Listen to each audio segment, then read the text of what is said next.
So technically the show has already started. Uh-huh. I just like to take intentional like breathers at the beginning. Okay. Just like get all the jitters out.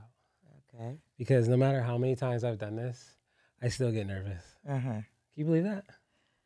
Okay. Yeah. Yeah. I still get nervous. Even when I'm like performing, Mm-hmm. I've been performing locally throughout the country, abroad, internationally for like 12 years now. Okay. And every time I have a performance, like it's usually like in the evening, Mm-hmm. I don't eat the whole day Oh, wow. until after the performance. Okay. Yeah. Your body's used to that. I mean, I don't know if like my body's used to it is the right word. Yeah. I just 'cause think don't it's know something how- I have to do to manage the jitters. I don't know how I could do it. Yeah. Yeah. All right. I think I could give my professional intro now. Okay. All right, I'm going to give my intro now. What's going on, everybody? It's your boy, Freestyle Gospel, a.k.a. The Real Free, with another episode of Free Lunch, sponsored by the really cool orthodontist office, Dobie and Rollins Orthodontics, helping you love your smile. And my man, Rojan Miller, if you're looking for real estate advice, how to purchase that home or trying to sell your home, Rojan Miller, the man to hit up. Make sure you check out our sponsors' links in the description of this episode. But today is all about Kimberly Turner. Kimberly, how are you doing today? I'm pretty good. And yourself? I'm doing well. A very I'm long pretty day good. today. Yes. It's at the end of my day. I'm tired. My back's hurting. Yes. I was helping my wife move out of my mother-in-law's like furniture out of her apartment. Okay. Yeah, my mother-in-law recently passed. So we had like all that work to do. Yeah. So I know that. that's been feeling. tough. I know the feeling. But yeah, my feet hurt, my back hurt. I'm ready to go to sleep, but I could not wait to get here with you. And so this was like the climax of my day. Even though, I mean, ideally you'd like for like the climax of your day to be something in the middle, hopefully. Right. But you know, if you got to look forward to it all the way to the end, I think that's cool too, because at least I'll go to sleep and have sweet dreams of a cool ending to the day. Great. So we are here at now is it the Bougie Boutique or is it the Bougie Thrift Boutique? Bougie Thrift The Boutique. Bougie Yes. Thrift The Bougie Boutique. Thrift Boutique. Yes. Awesome. Yes. So thank you for hosting the Free Lunch Podcast here in this amazing space. I love what you've done to this space. This is not really like, when I think of thrift, this is not what comes to my mind. Uh-huh. Like I think of like the, rusted metal racks at Salvation Army or like the Goodwill store that, is the rinky-dink stuff. Yeah. I mean, that's what, I think most people hear when they hear the word When thrift. Thrift, yes. Right? Yes, But this yes. is the bougie Yes. thrift. Yes. The Bougie Thrift. The Bougie yes. Thrift. Yes. So first, maybe just share with the audience, with myself, just a little bit about you, who you are, and then how did you get to a name for your place like Bougie Thrift Boutique? Like, what does that mean? Okay. Well, when I say bougie, as I say Bougie Thrift Boutique. Well, no, don't give them that part yet. First, let us know who you are. Give our audience the intro to Kimberly. Okay. Well, I'm Kimberly Turner. As coming up with the Bougie Boutique, am I heading right? It's I came up with the name Bougie Boutique as the thrift part of it. My mom worked for the ministries for many, many years, giving clothes away to people that was in need of clothes. She ran a ministry that gave clothing away. So as I was, going and visit my mom, I used to always say, I want to do this one day. I'm going to open me a thrift shop. And the reason why I said bougie, it's not, when I said bougie, people says, bougie? I'm not bougie, but I'll come visit. When I say bougie, I'm not bougie, but I'll come visit. When I say bougie, it's the bougie of the shop, of how I present the bouginess of. So the people shop. who are not bougie, and people who are, if you are actually bougie, you can come. Yes, come in and All right. check out the bougie shop. when I say bougie of the shop, I mean it's like you said. When they come in, they don't think of it as this like this. They're looking for when you say thrift, cluttered. I want it to be open so people can, see things better and not be so overwhelmed when you walk in a store that's full of, things. Yeah. Me, myself, I'm a shopper. And when I go places, so when I thought of the bougie shop, I wanted to open it up and treat people the way I wanted to be treated as if I came into their establishment. So I wanted to, bring a smile on somebody's face. Hello, how you doing? Yeah. Welcome to the bougie. And when you're saying bougie, they like bougie. So I want to make it look a little bougie as you shop and enjoy the experiment of my. I mean, well, some of I think that's a good place to start with any business. Like you kind of put yourself in the consumer seat, right? You go, hey, what do I want to experience when I go to the store? Now, sometimes some of the things we want to experience are just like unreasonable for some of us. You know what I mean? Like, true. Yes, true. we could be a bit extra in that way. Right. But for you, like with your average shopping experience, what are one of those things that you think of when you go to a store? Like, how do you want to be treated? Greeting someone with a smile. First of all, is greeting someone with a smile. Treat them as how you want to be treated when you walk in. Hello, welcome to the Bougie Boutique. Can I help you? That brings your business a long way when you treat people the way you want to be treated. I love people. I'm a people person. I love to talk, and as I shop out, I'm talking to all kinds of people because that's just me. Yeah, I love people. So I like the thought of the Bougie Boutique because I could bring more people in. Hopefully, Bougie Thrift Boutique. Bougie Thrift Boutique. Let me correct that. The Bougie Thrift Boutique. And I could, bring people in. Hopefully, they come in to see, the Bougie Boutique, and I could bring a smile to their face, and hopefully, they enjoy what they see. I think I love the name. I got to be honest with you. Coming in here, I don't think I was 100% sold on the name. Yes. But I think I'm like sold now because at first I was like, you know what? I think it should have just been Bougie Boutique. But then I was like, you know what? Bougie Thrift Boutique? It sounds inclusive. I think that's what I'm feeling now. I feel like I can be bougie or I could be thrifty. Absolutely. And I can still be welcome here. Absolutely. I think that's the idea. That's it. Yes. I like that. Yes. Bougie Thrift Boutique. Yeah. Hashtag BTB. Great prices for the bouginess that you get.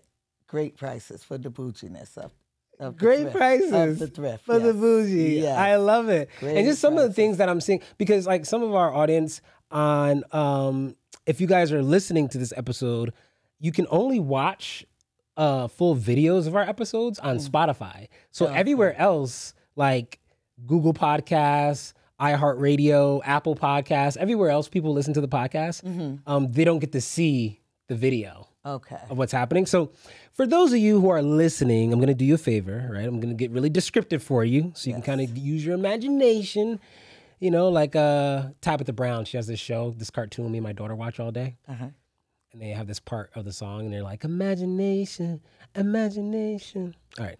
I digress. But anyways, okay. So when you come in here, instantly, like the focal point of the shop is this beautiful, lush purple carpet here in the center of the room.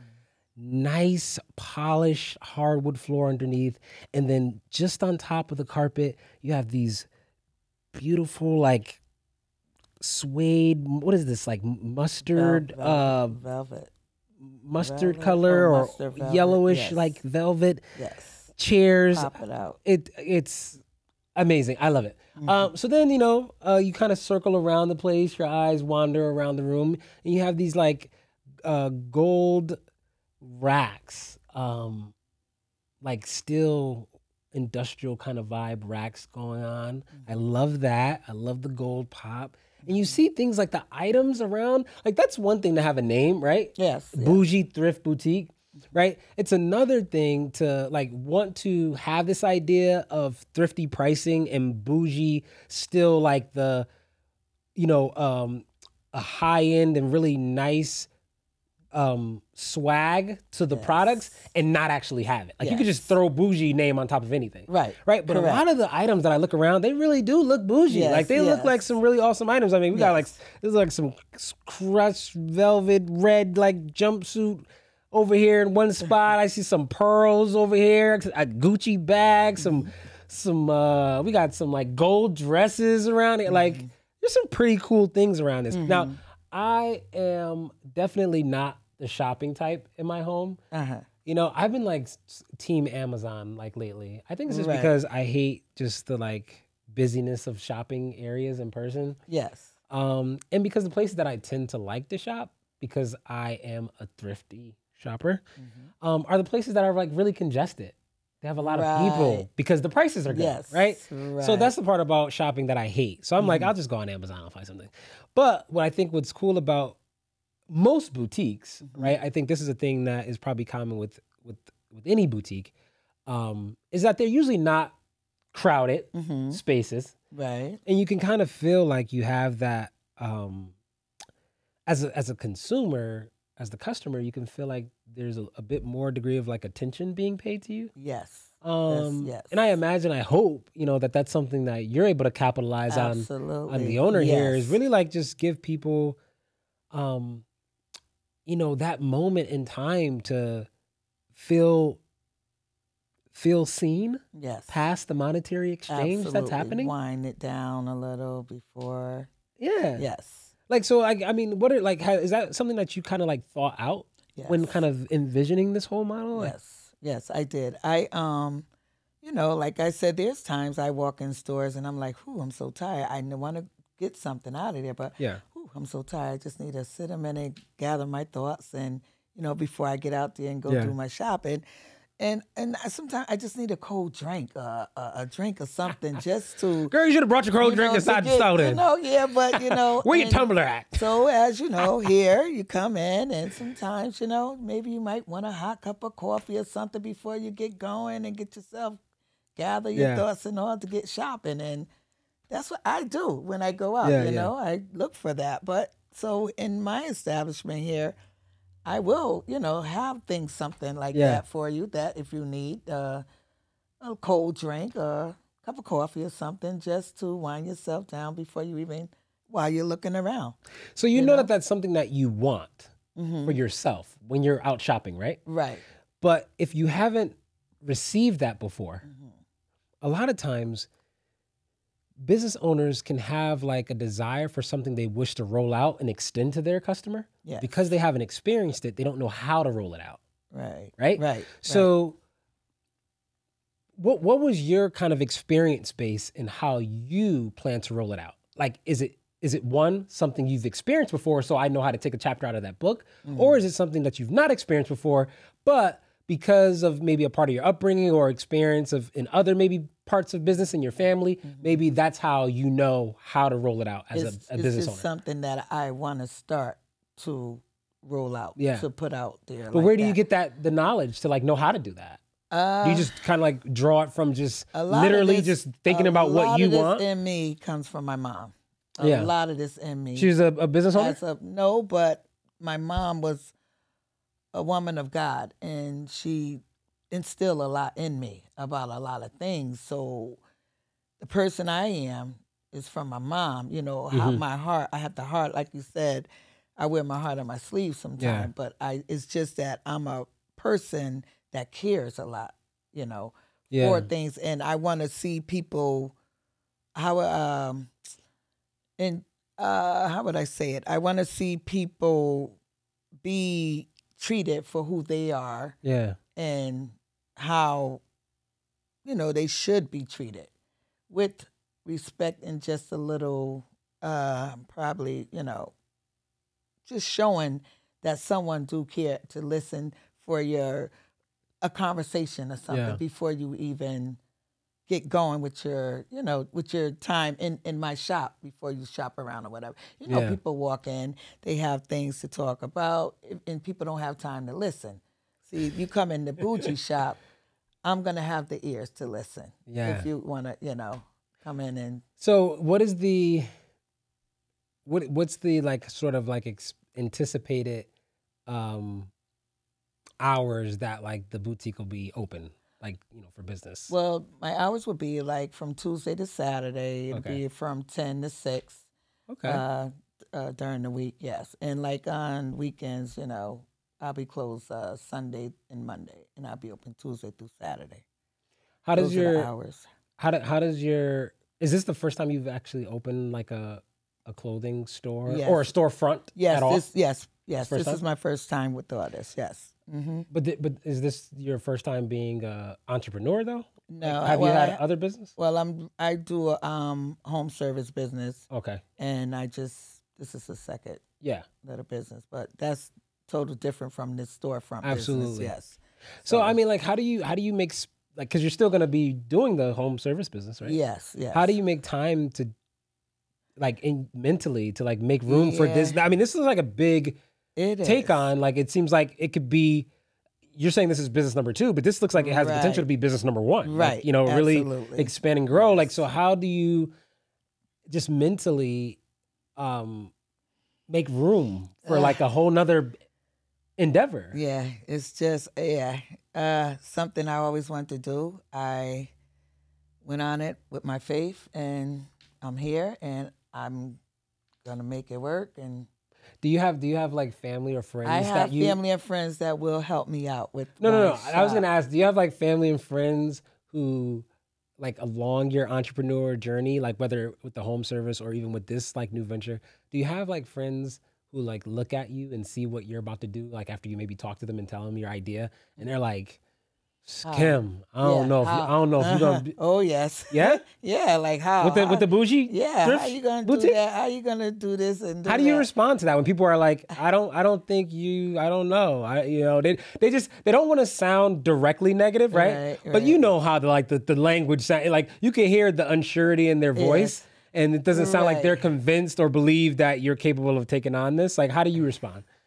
Have to show them. I just put that one foot. No, tell me what you say. Like, what's your, like, in the moment? I'm like, I'm going to do it. I could do it. I'm going to make it work. I'm going to make it work. Somehow it's going to work. I'm going to make it work. Yes. That's so when you hear that, like people who are unsure and they're shaky, has that ever in your entrepreneur journey ever like kind of like rattled you? And just kind of made you nervous even a little bit? Yeah, because I put it off several times. Put it off. And I was like, put it off because people like, you know, were like, hey, I don't think that's a good idea. Or something? Yeah, and it kind of made you like, do I really? Yeah, they might be right. It makes you unsettled, right? It made me a little, But then I was like, you know what?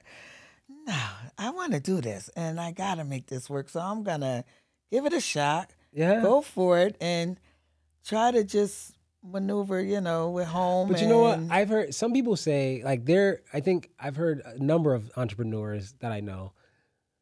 Some people think that when you have those, like, whether it's a close family or a close friend, when people are saying those things, a lot of times people say, you know what? You should take that as a sign, you know? Maybe God is speaking to you through that person and they're trying to give you wisdom and tell you, hey, that's not wise, Kim. You shouldn't go open that Bougie Thrift Boutique. You need to focus on just this. You know, what do you say to people who think that way? That, hey, you know what? You should listen to those close people to you because, hey, that's probably the voice of God, and maybe you shouldn't take that leap. But you feel in your spirit that, hey, no, that's what I feel like I'm being called to do. Like, spoken to me to told me to take that step. So I went ahead and made this move. Because it was... So Kim is going, look, God is talking, I'm talking directly to God myself. Yes, so I'm going with I don't know what you're talking about. Yeah, you know, I'm going through it with, you know, God. I have my talks and conversations with God. God, do you see a sign I can't do this? Let me know. So far, my sign has been good, and I'm here. And do you have kids? I do. My kids are grown. I have one 34 and 24 and 2 grandkids. Wow. Any of them in business with you? No. Are they entrepreneurs themselves? No. My daughter's, she's a social worker. They're like, I don't want that hustle for me. They don't, no. They want... They're like, Mom, you got that hustle all by yourself. Yes, well, you know how kids are I want to collect my regular check. You know how kids are today, yeah. They don't want to put the hard work in. They don't want to put the work in. You know what? Let me give some of the youth out there a break. I think sometimes it's just they want to put the hard work in. They'd rather just put it into a consistent source they could bank on every week that's going to pay them. Yeah. Like some young people, they work very hard at their jobs. Right, true. Working for someone else. But true. And then working very hard for yourself is a whole nother animal. I try to tell them, in today's world, you got to always keep something going. Yeah. You got to keep something going to keep yourself going. You got to keep yourself going. So have you all, I mean, how long have you been an entrepreneur? From like even the home service to like. From the home service, I started in 2018.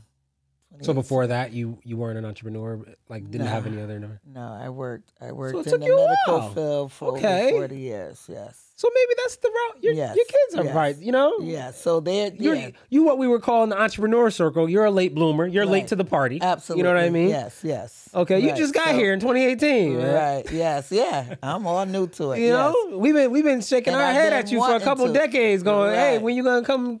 I've been wanting to, and that's what I said. I kept putting it off, and I was like, let's go. What prompted that in 2018? Like, where'd that come from? COVID.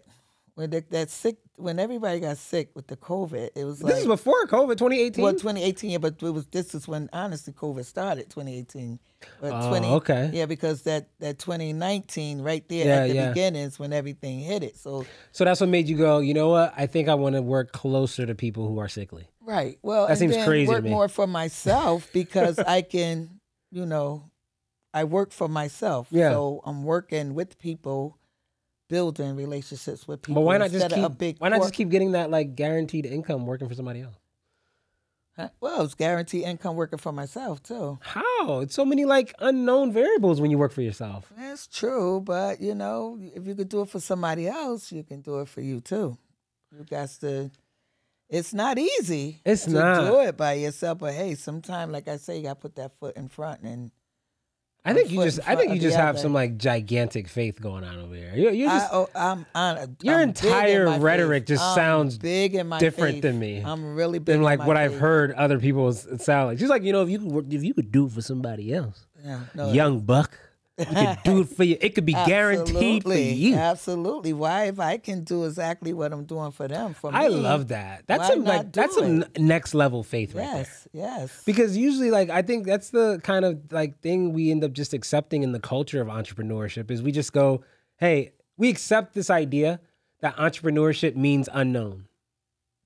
And we just accept it. But I think, how the saying goes, right? As a man thinketh, so is he, right? Right. The way, how you continue to think, that's what will be your reality, essentially. Right? So if you keep telling yourself that being an entrepreneur means my whole life is going to be unknown and my money's going to be unknown, I guess that's what you will experience. Yes. But if you tell yourself like Kim over here saying, it's like, look, if I could get a guaranteed check from the man, I can get a guaranteed check for myself. Absolutely. Yes. I'm gonna start telling myself, hey, listen, all y'all entrepreneurs out there. Yeah, for real. Listen, our money could be guaranteed. Let's let that be the new wave that we injecting into the atmosphere coming out our mouth right now. Entrepreneurship does not mean speaking in unknown. Existence. Yes. It's guaranteed out here. Speak it. Yes, speak it in existence. Right now. Absolutely. Get me hot up in here. I love that. Yes. And that's where I took off with it. Now, even having like the faith and like the guaranteed mindset, okay, I'll give you that, Kim. But tell me, do you have like a part of the journey that makes you just afraid or nervous? Yes, I do. I mean, you must have days where you're just like nervous. Or, even after, what are the things that get you nervous about being in business for yourself?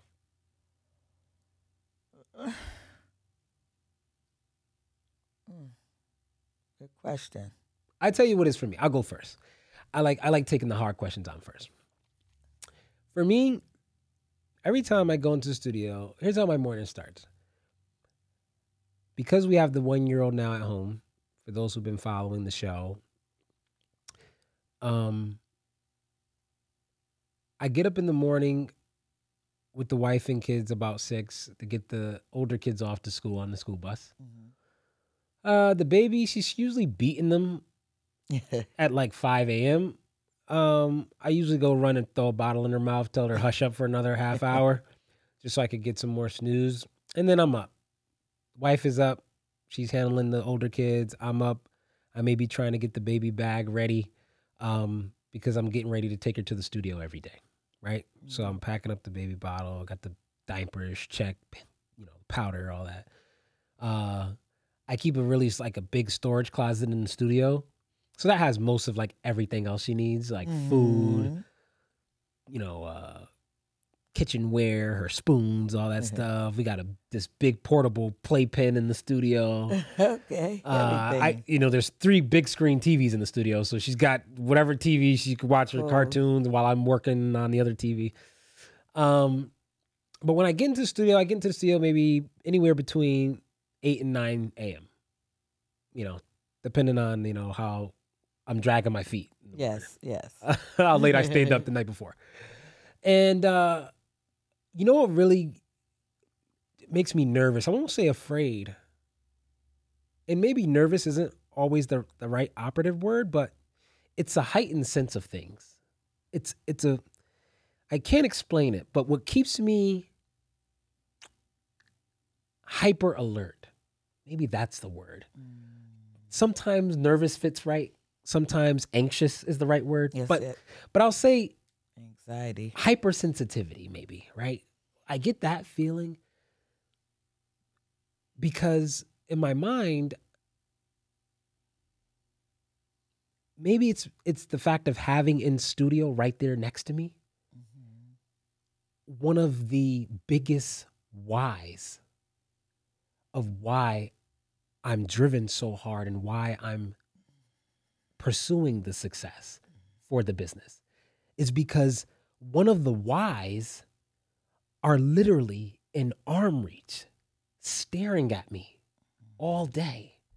And so where other business owners and entrepreneurs who are juggling maybe a full-time job and they have their entrepreneur thing on the side and they're trying to grow it, they're trying to pursue their passion, their vision, they have similar whys. It's their family, for the benefit of their family, the benefit of their children.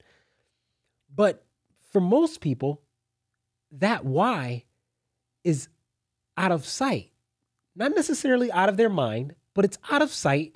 And so they can get through a good chunk of their work day while they're grinding and hustling and not, feel that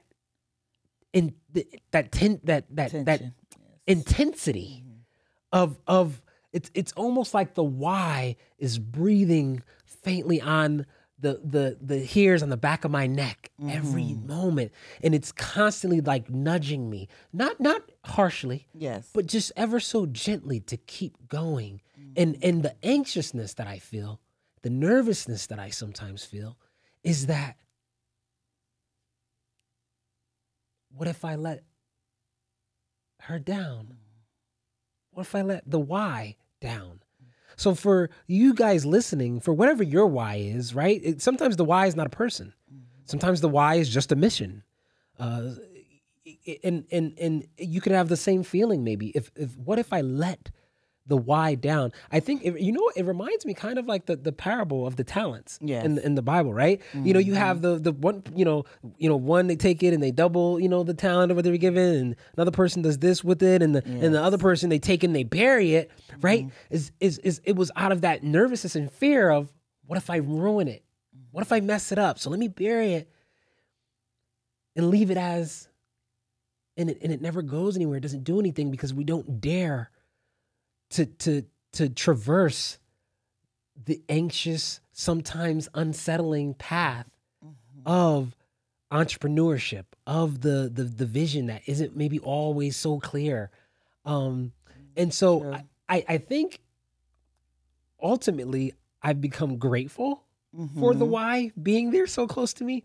I think I've learned how I told you, I don't know if we were recording already at the beginning of the show when I mentioned the always performing for so many years, but still getting nervous, right? Yes. And you were like, well, does that make it better? Or maybe that makes you feel better. And I'm like, nah, it doesn't really make me feel better. Right. That I don't eat before I perform. I just simply have learned to be okay with that and still know how to keep the ball going.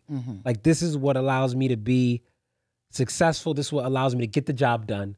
I know I have to do this with my body. I know I have to, wait before I do this, before I eat. I know, make sure I get a lot of water in. And so, you train yourself to kind of, be able to, mitigate those factors. But All right, now you. I'll pass the mic to you, that's Kim. where I'm at. What's the moments when you do feel any anxiety? Like where does that come from for you? I do. I get a lot of anxiety with it, and I sit and I think all the talks that I had with my mom about doing this, and she always had that why. Like, how could you do this and with what you're doing now? When you're gonna have the time, Kim, and you gotta kind of slow it down a little bit, but at the same time, I was like, I could manage it with working out my hours here and then having somebody here. And then when I can get availability, I'll be here also. Yeah. You know, so it's just working around everything. That's just life in general. You work around things and you try to work it out where it fits for you and your family, and you just work through with everything. With me, you give it a shot. You work with it and see how things work with it. Don't work this way. You do it another way. You just try to work it till it works together. Yeah. It is tough. It's really tough. I mean, it's been tough. My kids are older and grown now. I got grandkids. I got 2 grandkids now that I would like to get them in here and just let them see the feeling of what entrepreneuring is and how they could become and do things on their own too, and no, I love that. We got to find a way to include the younger people, coming in. So that's always cool. And like I said, today it's like, just if you have a vision of it, go for it. I say go for it and see what comes out of it. You make it work. I've been wanting to do this for so long. As a young girl, I always, like when my mom, like I said, worked in the ministry and giving, I was like, I want to do this one day. I always like helping out. Yeah. It's always been there with me. Like, I like to, all right, if I can come in here, someone help you out, you can't get what you need, and I can help you, I'm going to try to help you out. That's just the type of person I am. I love people. I love helping. I love seeing people, helping people make it. Let's all make it if we could, Let's all eat. Let's all eat. That's it. Right. Let's all eat. That's it. Let's help one another eat. Let's all eat out here. That's it. So what is left? Is there anything left before like the grand opening? Do we have a grand opening? Yes, date? my grand opening will be October 8th to the 6th on a Sunday. And on a Sunday. Yes. All right. So right after church service, y'all. Yes. Yep. Come on over here to the Bougie Thrift Boutique. Yes. Come by and see what I got. 86 Campbell Avenue, West Haven. Campbell Avenue, West Haven. Connecticut. Yes. Yep. If you're in the tri-state area, come on now. Anywhere around October 8th, come by and say hello. Come fill one of these plush chairs. Yes, come on in. Smooth fabric. Yep. I could fall asleep. Celebrate in this chair, with me opening up. Yes. So, I mean, what is the, like, place, do you get, like, how do you source the stuff that people see here? Like, so, is it like, your average thrift store? People just be dropping off bags and stuff all day long or something? No, I won't. I imagine you got to be, like, selective to some degree, right? I'm going to be very because this is the bougie thrift. Yes, this is not just a thrift shop. Right. So don't be coming in here dropping off y'all clothes with ripped sleeves and holding your T-shirt. Yes. This is not that place. Yes. Okay. Yeah. And there's only a certain days that I will accept donations. This is what we call curated thrift items. Absolutely. You understand? Absolutely. These items is curated. Yes. All right? Yes. I like it. Now, I even see, so this is, you have like women's and men's stuff. Yes. Mm-hmm. I noticed that. Mm-hmm. I see some nice brands here, right, guys? Listen, fellas, out here, I don't know, I know some of the fellas, maybe they might be put off by the bougie part. Right? Yeah. But fellas, we love a good thrift. We love a bargain. Especially, even if it's for the wife, for your wifey. Yes. Some of y'all ain't got a wife yet. You got a wifey, All right, it don't matter. Find something for her, your pretty young thing, your PYT. Come check us out. We got it. Okay. Whether you like the Gucci, the fur, the pearls, your purple, golds, greens, it's all in here. You guys got to see this place, especially those who can't see this video, man. And if you can't see this video, you should be subscribed on Spotify right now. Anyways, free lunch, FRII, lunch, free food for your soul. Kim, before I let you go, right? Yes. So every episode, or just about everyone, sometimes I get a little, I get beside myself. The conversation gets so robust, and I just forget. But for most of the shows, it's the podcast is called Free Lunch, Free Food for Your Soul. So I like to give the guests an opportunity to leave the audience with something they feel is edifying for the soul, that they want the audience to take away from the show, that they want the audience to be able to remember after they cut off the podcast and they go throughout their rest of their day, their journey as an entrepreneur, as a family person, family man, family woman, or a young person. What is it that you want to leave the people with today that could be edifying for their soul? This was my first podcast, and I really enjoyed it. I really enjoyed sitting here talking with you about my Bougie Thrift Boutique. Thank you. I really did. And for my soul of it, I enjoyed it. I really enjoyed sitting here talking with you. And I don't know, I hope everyone come by, check me out. But do you have something that you feel could be like a nugget of advice or something you want the audience to remember? Yes. When they leave from this episode, listening to what we've talked about tonight, that's the part. If you have a vision, go for it. Don't give up. Don't listen. Keep that vision. Stay with it. Do it. Give it a risk. Go for it. That's what I would say. All right now. Go for it. Go for it.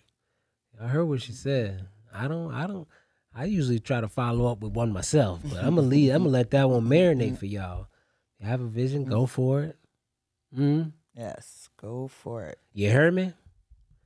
Go for it. Mm-hmm. That's it. I love it. That's it. Go for it.